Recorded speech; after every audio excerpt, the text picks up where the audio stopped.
Shalom, shalom, bien-aimés en Christ, c'est bien moi, votre frère Didier, ou papa Didier pour les autres. Voilà, nous sommes là pour une des émissions de ce que nous avons appelé le 15 questions et réponses de la connaissance biblique élémentaire. Donc voilà, nous voulons juste aider les personnes qui sont peut-être en difficulté de comprendre certains passages bibliques ou qui n'arrivent pas vraiment à avoir le temps de lire la Bible.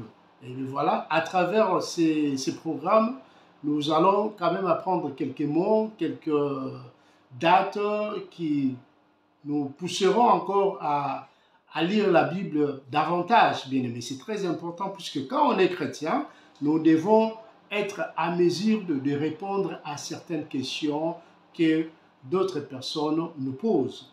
Nous avons dit l'autre fois, un exemple, nous avons évoqué un exemple. Si par exemple quelqu'un vous pose la question, combien y a-t-il de livres dans la Bible? Et voilà, des fois on n'est pas à mesure de répondre à ça. Or, normalement, ce sont des questions élémentaires que nous, en tant que chrétiens, nous devons normalement être à mesure de répondre à ce genre de questions. Et voilà, si on n'arrive pas, on dit pour un temps, c'est pas grave. Mais plus on s'y met, nous devons quand même être à mesure de répondre à toutes ces questions. Donc voilà, c'est pourquoi on avait eu cette idée de faire des questions-réponses. Et ça sera toujours comme un jeu. Et tout en faisant le jeu, on apprend aussi. Et la première série, on a eu une série de 15 questions. En tout cas, j'espère que parmi eux, il y avait au moins 2-3 personnes qui avaient dépassé la moyenne. Et c'était très bien, bonne mention. Ceux qui n'ont pas été au-dessus de la moyenne, c'était pas grave aussi parce que c'est juste des tests que nous faisons pour que nous progressions quand même dans la connaissance biblique, puisque personne ne connaît plus que notre Dieu. Nous connaissons juste un peu et le reste, c'est à notre Dieu. Donc, nous faisons de notre mieux pour avancer petit à petit du parvis où nous sommes pour arriver au lieu saint et pourquoi pas accéder au lieu très saint, bien aimé. Parce que, comme la Bible nous le dit dans Jérémie 33:3, un passage que beaucoup de gens connaissent, mais que nous ne connaissons pas réellement la grandeur, la profondeur de ces passages. Et si nous continuons comme ça, j'espère que, en tout cas, ce qui est dit dans Jérémie 33:3 nous sera aussi accordé. Parce que plus nous étudions, plus nous faisons des efforts, en tout cas, nous serons récompensés. Dieu pensera à nous.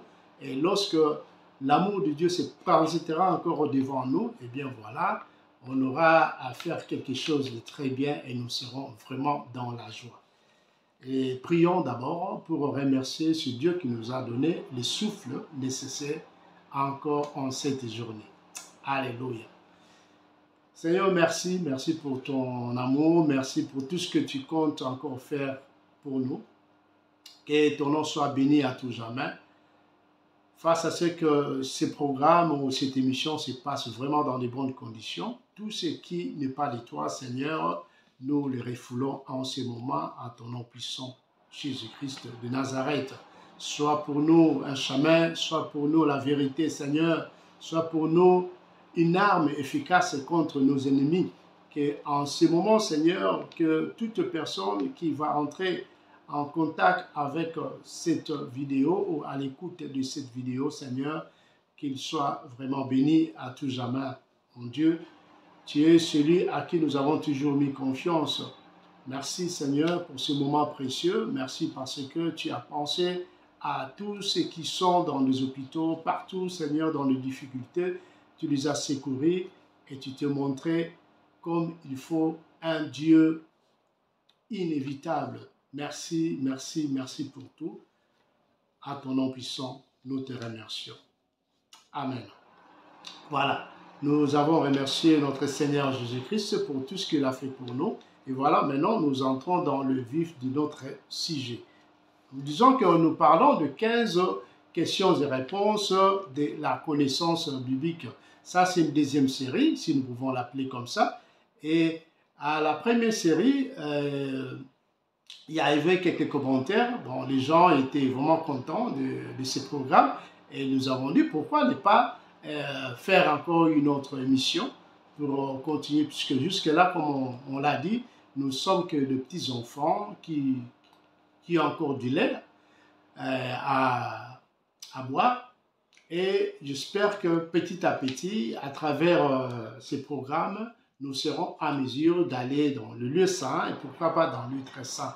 Parce que, comme la Bible nous le dit, après la mort de notre Seigneur Jésus-Christ, quand sur la croix il a crié l'âme à sabachthani et il avait rendu l'âme, la Bible nous dit qu'il y avait les rideaux du temple qui étaient déchirés, nous donnant l'accès à l'endroit où nous pouvons rencontrer notre Seigneur. Donc ce n'est plus en passant par un sacrificateur, mais c'est directement, nous pouvons aller dans le lieu saint et pourquoi pas accéder dans le lieu très saint encore pour honorer notre Dieu. Et voilà, c'est à partir de cette connaissance que nous pouvons y arriver. Alléluia. Donc là, j'ai voulu quand même chanter à l'honneur de notre Seigneur. Donc c'est une chanson que je ne connais pas très bien, mais j'aimerais bien le chanter avec vous. Excusez-moi s'il y aura peut-être quelques fautes, mais je crois que ça va aller. Reçois de moi le parfum qui t'est dû, la bonté de ton nom, à mon âme perdue, je veux n'être qu'à toi. Jésus, je t'aime. Reçois du peu que je trouve à donner, dans l'amour que mes yeux n'ont pas su te montrer. Je vais n'être qu'à toi. Jésus, je t'aime. Oh, rien de plus beau que ton nom. Rien de saint que le sang du pardon. Je vais n'être qu'à toi. Jésus, mon roi. Alléluia. Je ne vais pas aller très loin, faute de temps. Donc voilà, je voulais quand même louer mon Seigneur. Et par cette chanson, je crois que mon âme s'est réjouie de tout ce qu'il fait pour moi, tout ce qu'il fait pour ma famille, pour tous nos frères et sœurs en Christ. Donc merci pour vous qui me suivez en ce moment. Merci pour avoir l'amabilité de suivre cette émission. Et voilà, nous commençons sans plus tarder. Donc, je disais que la fois passée, nous avons parlé de ces 15 questions et il y avait vraiment des réponses sûrement, puisqu'on a moins d'une minute à répondre à une question. Donc, voilà. Moi, je vais poser la question et vous aurez peut-être un A4, c'est-à-dire une feuille ou un carnet où vous pouvez écrire des réponses en moins d'une minute et après je vais encore poser une question jusqu'à ce que nous finirons les 15 questions. Alléluia. Donc nous commençons sans plus tarder. Et voilà. Et la première question est la suivante. Donnez-moi 2 noms de personnes que la Bible rapporte qui ne sont pas morts. Voilà. On a besoin de 2 noms que la Bible nous dit que ils ne sont pas morts, ils n'ont jamais connu la mort. Voilà. D'après la Bible, bien sûr. Donc, nous commençons, donc c'est moins d'une minute. Allez, allons-y, comme d'hab. Pac, tac, tac. Allez, allons-y. Allez, on descend, oui. Ça fait moins de 50 secondes déjà. Allez-y, mon frère, allez-y, ma soeur. Allez. Voilà, je donne la réponse. Donc, premièrement, nous avons Enoch. Enoch, dans Genèse 5, 24, on voit bien comment Enoch, Dieu l'a amené au ciel. C'est dans Genèse 5, 24, comme je l'ai dit. Enoch, s'il faut le comprendre, c'est le père de Methushélam. Methushélam et l'un des patriarches donc, qui a plus d'années, en tout cas qui a vécu beaucoup plus, il a vécu plus de 969 ans, comme la Bible nous le dit. Et aussi comme information, il faut dire que ce Métusélah était le père de Lémec. Et Lémec en question aussi était le père de Noé. Noé que nous connaissons très bien. Alléluia. Donc après, donc, nous avons Élie. Élie, le Tchibite. Élie, dans 2 Rois 2, verset 11, qui a aussi eu cette opportunité, cette chance, vous voulez, de monter. Dieu l'a fait élever. Il était avec Élisée, celui qui devait le succéder. Et tout d'un coup, comme 2 Rois 2, 11 nous le dit, il y avait la force de Dieu, l'Esprit de Dieu qui les a séparés. Il y avait le char qui venait juste à côté des affiches séparées. Et voilà, on a vu, Élisée a vu Élie monter dans le ciel. Alléluia. Alors, la deuxième question, c'est ou plutôt, qui coupa le chevet de Samson, le juge? Est-ce c'était un homme ou une femme? Donc voilà, on répond par un homme, une femme. Donc on sait que le chevet de Samson fut coupé. On a coupé le chevet de Samson, le chevet qui lui donnait la force. Après, il y avait cette coupure-là, quelqu'un l'a coupé. Ici, nous voulons connaître si la personne-là, c'était un homme ou une femme. Allez, allons-y, on répond à la question rapidement. Allons-y, allons-y, allons-y, allons-y. Allez, au moins... On a moins d'une minute. Allez, mon frère. Allez, vas-y. Vas-y. Je sais que cette fois, tu auras la réponse, la bonne réponse. C'est facile. Allez. Voilà. C'est un homme. Ouais. Je sais que parmi vous, il y a des gens qui ont répondu une femme, bien sûr, puisque là, on fait allusion à Dalila. Dalila avait juste crié. Venez, c'est le temps, c'est le moment propice pour couper ses cheveux. Alors, il y avait quelqu'un qui est venu qui a coupé les cheveux de Samson. Donc, voilà, la réponse est là dans Juge 16, 19. La troisième question est la suivante. À qui notre Seigneur Jésus-Christ dit que non? Formulons ça d'une autre façon, comme ça, ce sera beaucoup plus facile. Nous disons, à qui notre Seigneur Jésus s'adressait-il quand il disait à cette personne qu'il lui fallait naître de nouveau? À qui notre Seigneur s'adressait-il la parole? Allez, allons-y, on cherche rapidement. Allez. Je sais que tu arriveras, bien aimé. Allez. Trouve vraiment cette réponse, c'est pas difficile du tout. Allez, à qui? Voilà, c'est à Nicodème dans Jean 3, 7. Nicodème qui demandait à Jésus ce qu'il fallait faire pour qu'il soit dans le royaume de notre Seigneur. Mais voilà.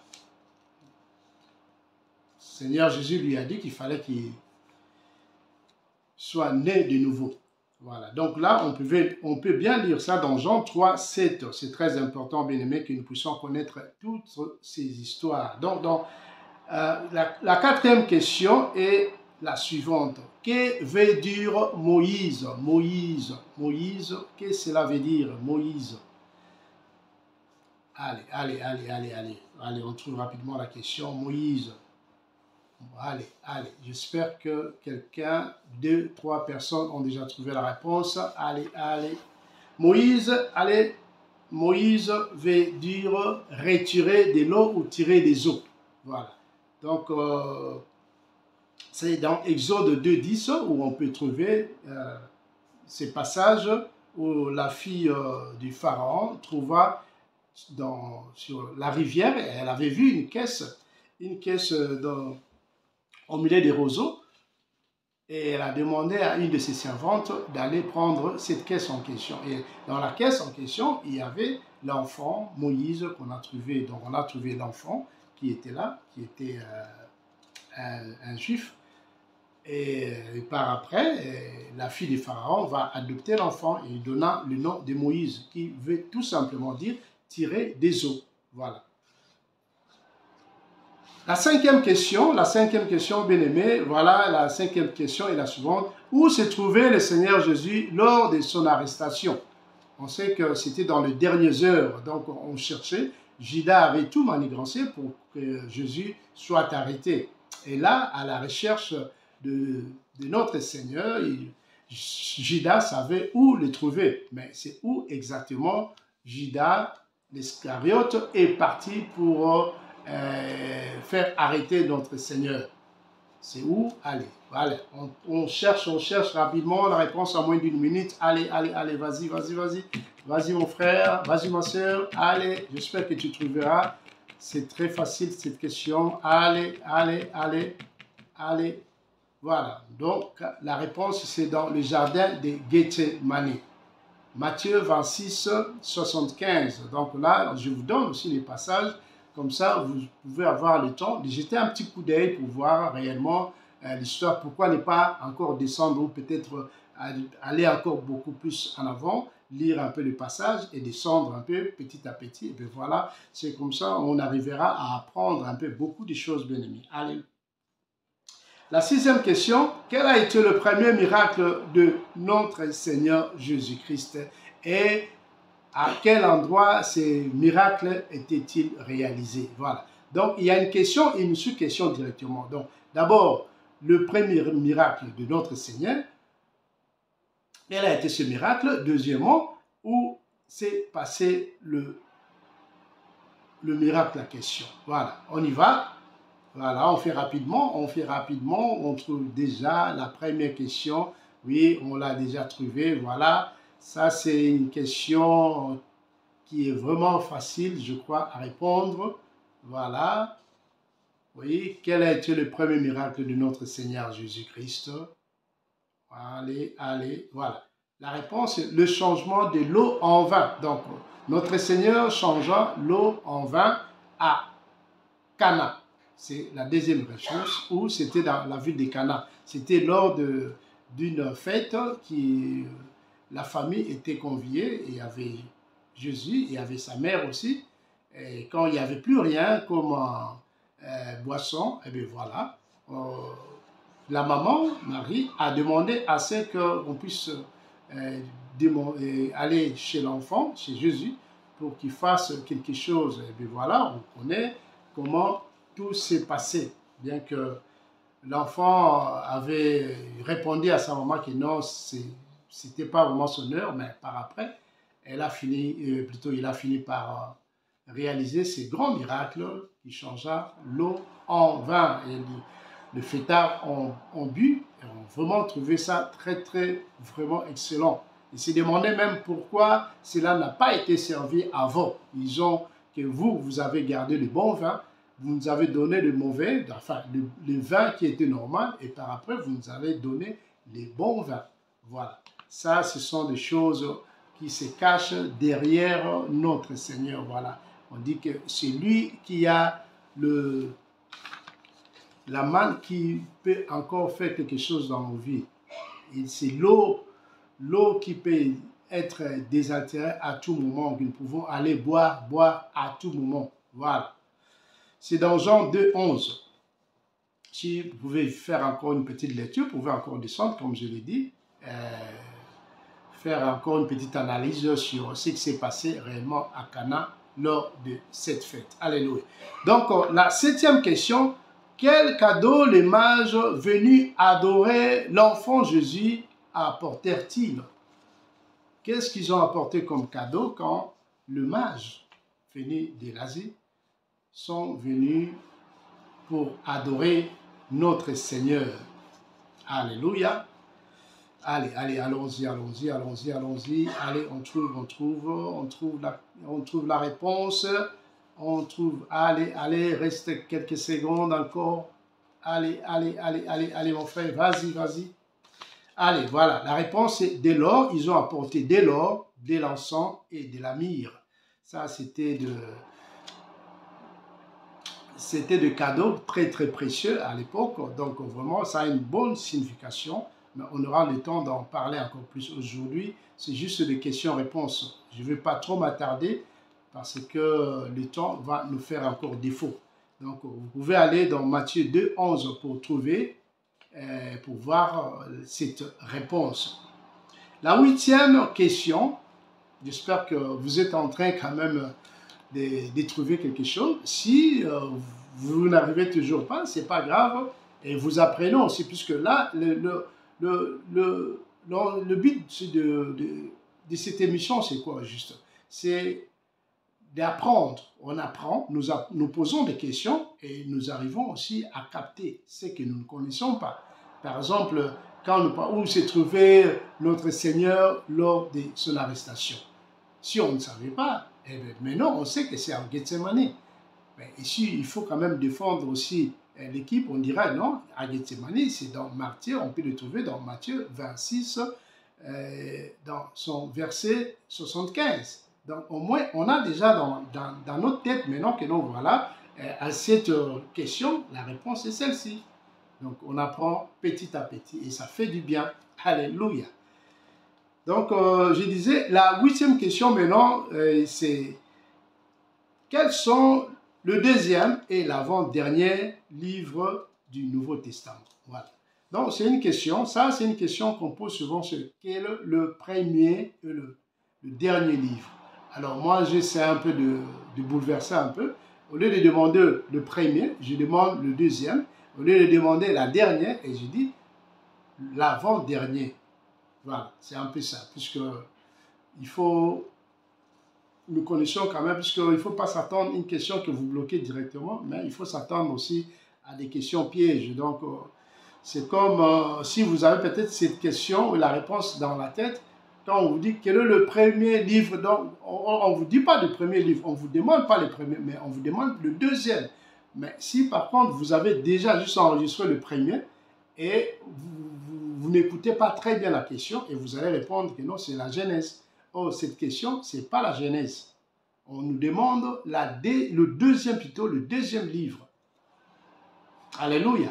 Donc voilà un peu, je voulais faire une remarque sur ça. C'est très important, nous en tant que, c'est juste pas seulement dans la vie chrétienne comme ça, mais dans la vie sociale aussi, des fois. Par exemple, quand on était à l'école, donc il y avait des trucs qu'on bloquait, il faut bloquer, mais arrivé là-bas, il faut aussi, le professeur nous disait que non, il faut avoir l'entendement, il faut écouter, il faut bien lire avant de répondre. Donc voilà.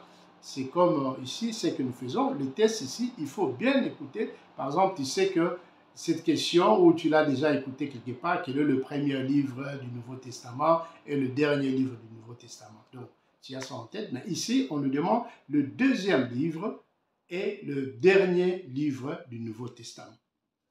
Voilà. Donc, on répond rapidement. Oui, oui, ça c'est la 8e question. On répond rapidement. Voilà, c'est facile. Et prochainement, on verra comment retenir quand même le livre de l'Ancien Testament et du Nouveau Testament. Nous, par exemple, à l'école, on avait l'habitude de bloquer quand même en utilisant des initiales. Par exemple, on prend les 2 premières lettres du passage. Par exemple, on a Genèse, on prend GE. Et le livre qui suit, on va donner la réponse, c'est quoi? Maintenant, il y a déjà temps. Voilà. Donc, la réponse ici, c'est Exode. Exode, qui est le deuxième livre de la Bible, du Nouveau Testament, et l'épître de Jude, qui est l'avant-dernier livre du Nouveau Testament. Épître de Jude, qui n'a que 25 versets. C'est une épître... c'est une deuxième épître, oui, c'est parmi les épîtres les plus courtes, en tout cas, de la Bible. Donc, voilà.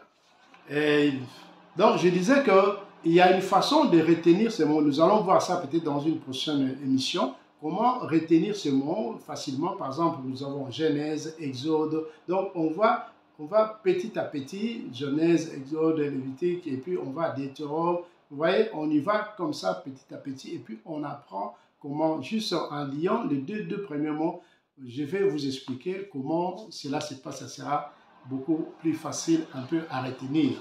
Puisque des fois, par moment, si on nous dit de chercher, par exemple, Matthieu, non, pas Matthieu, par exemple, on nous dit dans l'Ancien Testament, c'est par exemple Joël, voilà. On trouvait Joël dans Joël 2, par exemple, Joël 2, 11, on cherche, mais des fois, on n'arrive pas à trouver, on prend trop du temps.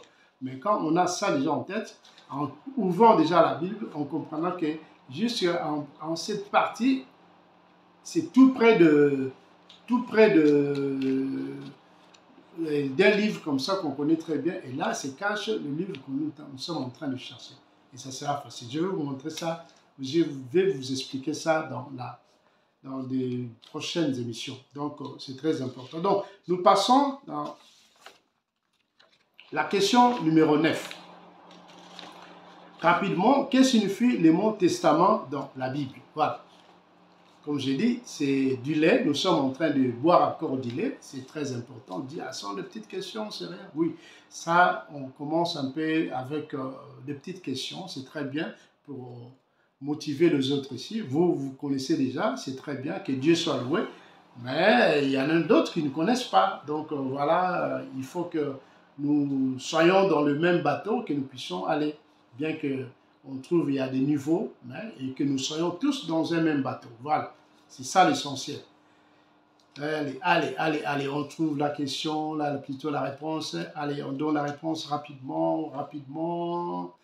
Que signifie le mot testament dans la Bible? Eh bien, voilà. Testament signifie alliance. Voilà, c'est ça. La 10e question, voilà, c'est dans quel passage est-il dit que Satan sera attaché pendant 1000 ans? Dans quel passage biblique où on nous dit que notre ennemi sera attaché pendant 1000 ans avant d'être relâché par après, quoi. Puisque normalement, il doit être attaché pendant 1000 ans. Ce sera le temps de millénium. Et après ce 1000 ans, il va être relâché. Alors, vous me dites, c'est dans quel passage biblique on nous dit de ça? Allez, allons-y. Allez. J'espère qu'il y a 2-3 personnes qui ont déjà trouvé la réponse. Oui. Ouais, on sait qu'il sera attaché, mais peut-être le passage, je ne connais pas. Voilà. Là, on sait que Satan sera attaché. Ça, on le dit chaque fois. Mais le passage en question, on ne le connaît pas. Ici, le but, c'est de retenir ce passage. Le passage où on nous dit que notre ennemi va être emprisonné pendant 1000 ans. Apocalypse 20, dans le verset 1 à 3. C'est là où est expliqué toute l'histoire. Voilà. Nous passons maintenant à la question 11. La question 11 nous dit ceci. Quel livre de la Bible raconte la création du monde? Quel livre de la Bible nous raconte la création de ce monde? Allez, c'est plus facile encore ça. Vous voyez que c'est facile, hein? Mais donc là, il faut s'attendre par après, dans les 2 prochaines émissions, on va un peu monter d'étage. Donc ça, c'est le premier étage. Après, nous allons essayer de monter petit à petit pour voir comment, pas trop, hein, juste petit à petit. Donc voilà. Donc, comme par exemple la 10e question, on a quand même su, on sait que l'ennemi va être attaché pendant 1000 ans, mais maintenant on sait que c'est dans l'Apocalypse 20, versets 1 à 3. Donc là, celui qui veut encore vraiment réellement apprendre, il doit aller dans l'Apocalypse 20, 1, 3 et lire ce passage et ainsi et une bonne compréhension dans tout ce qui est raconté là. Alors, 11e question, voilà la réponse. c'est la Genèse. Donc, dans la Genèse, le passage où on nous parle de la création du monde, c'est Genèse 1 à 2, le 4e verset. Voilà. Genèse, chapitre 1 à 2, sur le 4e verset. La deuxième question maintenant, nous sommes presque à la fin, il nous reste 3 questions, bien aimés, voilà. Quel personnage vécut le plus longtemps dans l'histoire de la Bible? La Bible nous dit que parmi les gens qui sont cités, il y a un nom d'une personne, c'est un patriarche qui a vécu longtemps, plus que dans ce temps, puisque nous, normalement, quand il y avait des géants, l'époque des géants, toujours dans Genèse, où les géants sont arrivés, ils ont fait ce qui était vraiment très mal devant notre Dieu. Dieu a dit que l'homme ne vivra pas trop longtemps. Donc la date, plutôt je vais dire les années qu'il fallait vivre, c'était les 120 ans. Nous connaissons déjà. Mais avant cela, il y avait des gens qui ont vécu beaucoup plus que ça. Et parmi eux, nous cherchons celui qui a vécu le plus longtemps. Allez, allons-y, on sait un peu de... Allez, j'avais dit ça. Si vous m'avez suivi juste tout au début, je crois que vous avez déjà la réponse, je crois. Oui. Allez. Allez.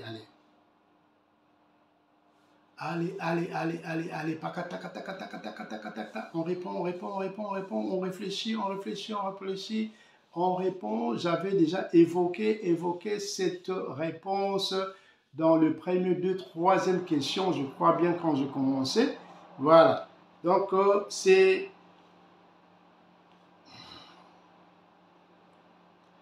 Méthusalem.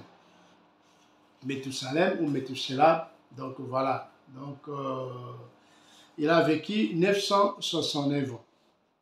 Méthusalem, on dit que c'est l'un des patriarches de la Bible.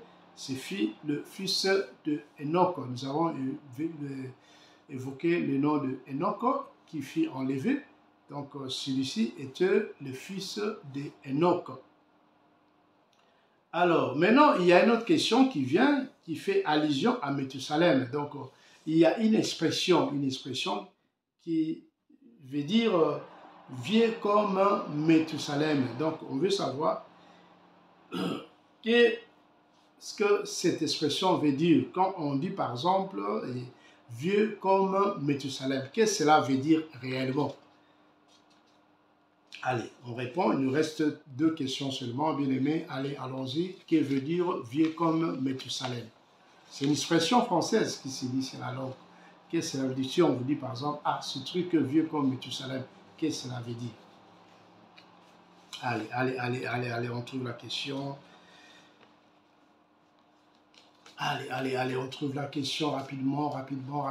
Allez, on répond. Voilà. L'expression désigne quelque chose ou quelqu'un de très ancien, de très vieux, quelque chose qui date de longtemps. On dit que ce truc, par exemple, ce truc vieux comme cette boîte de, je sais pas moi, ces trésors est vieux comme Méthusalem. Ça dit que c'est vieux, c'est un trésor qui date de longtemps, qui a fait beaucoup d'années, donc voilà. C'est juste une expression que je voulais que vous le sachiez aussi. Par exemple, si vous écoutez quelque part quelqu'un dire ça, donc vous avez déjà dans l'idée que non, Méthusalem, vieux comme Méthusalem, veut dire que c'est ancien, c'est très très ancien, donc voilà. Alors la 4e question, la 20e question, si vous voulez, qui était, ou plutôt, citez-moi les noms des apôtres qui ont accompagné Jésus-Christ. Voilà. Pendant toute sa carrière, la carrière de Jésus, nous connaissons la carrière de Jésus.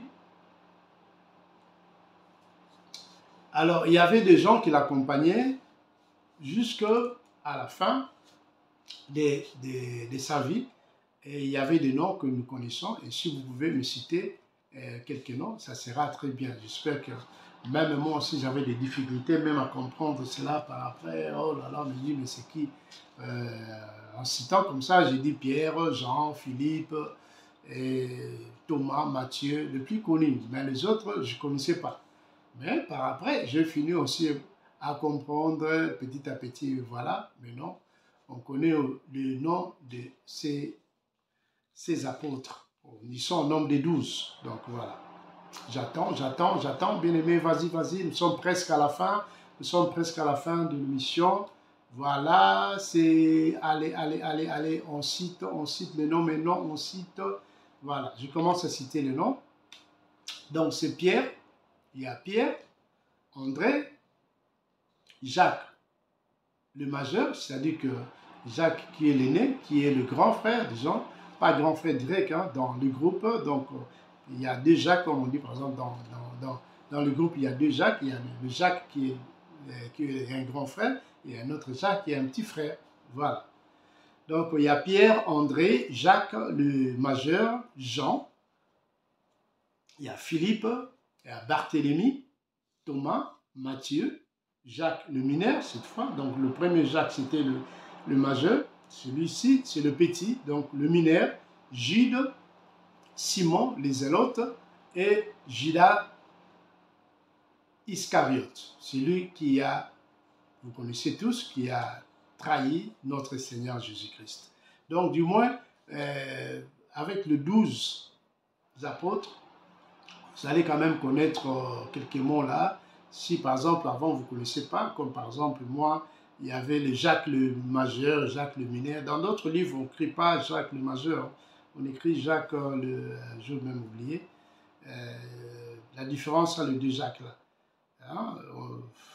Dans d'autres versions, même j'ai oublié. Mais pour l'instant, on retient Jacques le majeur et Jacques le mineur. Donc on a déjà deux. On ajoute Pierre, on ajoute André, Jean, Philippe, Barthélemy, Simon, Judas, Jude et Thomas. Donc voilà. Alors la 15e question, la dernière question pour cette série, la deuxième série, est la suivante. Dans quel passage biblique est dit que le Messie naîtrait à Bethléem? Donc, on sait que notre Seigneur est né à Bethléem. Donc, ici, on a besoin de ce passage où est invoqué pour la première fois ce qui est dit à propos de notre Seigneur. Allez, la dernière question. La dernière question, on arrive quand même à trouver la réponse. Allez-y, bien-aimés. La dernière question, votre dernière réponse, c'est quoi? C'est quel passage? Eh bien, voilà, c'est Michée 5 dans son deuxième verset, qui dit ceci: « Quant à toi, Bethléem Ephrata, petite parmi le clan de Juda, de toi naîtra pour moi celui qui sera régnant en Israël. » Voilà. Oui, bien-aimés, voilà, nous arrêtons là. C'est la fin, c'est la 15e question. Et j'espère que vous vous êtes régalés. En tout cas, c'est pour nous une occasion d'apprendre encore des petites choses de la Bible. Et j'espère que le Saint-Esprit nous aidera petit à petit, puisque on a déjà les 15 premières questions. Et maintenant, on a les 15 autres qui sont ajoutées dans notre connaissance. Donc, on en totalise maintenant 30 questions. Donc, dans les 30 questions, on peut encore revoir. Quand on a le temps à la maison, on revoit petit à petit, bien aimé. C'est comme ça, on a créé quelque chose. Donc, j'encouragerai en tout cas tout le monde que vous soyez vraiment à mesure de faire ces petits pas. Et j'espère que vous ne perdrez rien, en tout cas à l'avenir. Donc, merci. Restez bien dans vos maisons. Que la main de notre Seigneur continue à vous guider. Parce que sans sa présence dans nos vies, nous ne pouvons rien faire. Qu'il puisse encore continuer à nous guider dans ce pas. parce que de nous-mêmes, nous pouvons rien. Que le Saint-Esprit soit parmi vous, dans vos maisons, et que la paix du Seigneur règne toujours là où vous êtes. Alléluia. Merci, merci, au nom du Père et du Fils et du Saint-Esprit. Et c'est ainsi que nous vous disons Shalom. Merci. Amen.